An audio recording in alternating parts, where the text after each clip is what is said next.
নারী সংস্কারের নামে আল্লাহর কোরআনকে, ইসলামকে যে কটাক্ষ করা হয়েছে, ধর্মীয় উত্তরাধিকার বিধান, পারিবারিক বিধানকে নারী পুরুষের মধ্যে বৈষম্যের প্রধান কারণ বলে আখ্যায়িত করে বিতর্কিত নারী বিষয়ক কমিশন এদেশের সংখ্যাগরিষ্ঠ মানুষের ধর্মীয় অনুভূতিতে আঘাত প্রদান করেছে।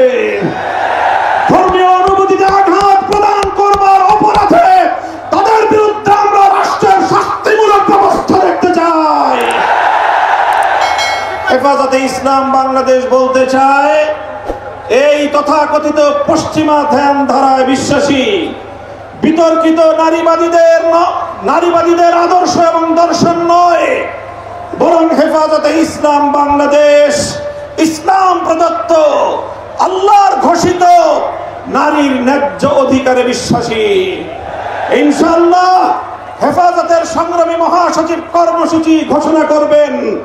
সারা বাংলাদেশ জুড়ে হেফাজতের নেতা কর্মীদেরকে আগামী মাসগুলোতে গোটা বাংলাদেশ জুড়ে নারীর ন্যায্য অধিকার আদায়ের জন্য মাঠে নামতে হবে। আমরা পরিষ্কার ভাষায় বলি, বাংলাদেশের স্বাধীনতার 53 বছরের মাথায় এসে সংবিধান সহ রাষ্ট্রের ব্যাপক সংস্কার কার্যক্রম শুরু হয়েছে। এই সংস্কার কার্যক্রম চলাকালীন সময়ে বহুত্ববাদের মতো এই বিতর্কিত একত্ববাদ বিরোধী কোন কনসেপ্ট বাংলার মানুষ গ্রহণ করবে না। আমরা সংবিধানে আল্লাহর উপর অবিচল আস্থা এবং বিশ্বাসকে পুনর্বহালের দাবি করেছি। এই দাবি বাস্তবায়নের জন্য আগামী দিনে হেফাজতে ইসলাম বাংলাদেশ কঠোর কোন সিদ্ধান্ত নিতে হলে হেফাজত সেই সিদ্ধান্ত নেবে ইনশাআল্লাহ। আমরা পরিষ্কার ভাষায় বলি, ডক্টর ইউনূস সাহেবের সাথে হেফাজতের কেন্দ্রীয় নেতৃবৃন্দ অনেকবার সাক্ষাৎ করে বিনয়ের সঙ্গে আবেদন করেছি, আমাদের বিরুদ্ধে ফ্যাসিবাদী আমলে দায়েরকৃত মিথ্যা মামলাগুলো প্রত্যাহার করেন। কিন্তু কেন যেন মনে হচ্ছে আমাদের সোজা আঙ্গুলে বুঝি ঘি উঠবে না। প্রফেসর ডক্টর ইউনূস সাহেব, আপনি কি সে কথা ভুলে গিয়েছেন? এই সেদিনও আদালতের পাড়ায় আপনি আমাদের সঙ্গে পাড়ায় পাড়ায় ঘুরতেন, আদালতের অলিতে গলিতে ঘুরতেন।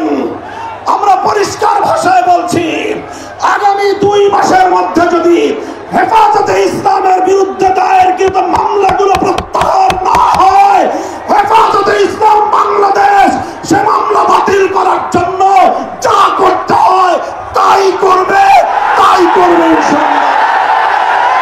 জঙ্গি নাটকের মামলা সাজিয়ে আল্লাহর নবীর প্রকৃত উম্মত, নবী প্রেমিক উম্মত যাদেরকে কারাগারের 4 দেয়ালে বন্দী করে রাখা হয়েছে, যারা নবীর দুশমনদের বিপক্ষে পদক্ষেপ নিয়েছে, তারা গোটা উম্মতের কাছে হিরো, তারা গোটা উম্মতের হৃদয়ের মণি, চোখের মণি, হৃদয়ের প্রশান্তি।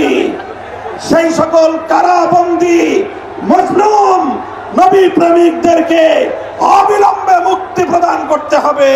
খেলার দোকানে বসে থাকে নাকি? না, আমি চালাচ্ছি, ঘাড়ি হয়ে যাচ্ছে কেন? পাওয়ার দিয়ে চালাচ্ছি।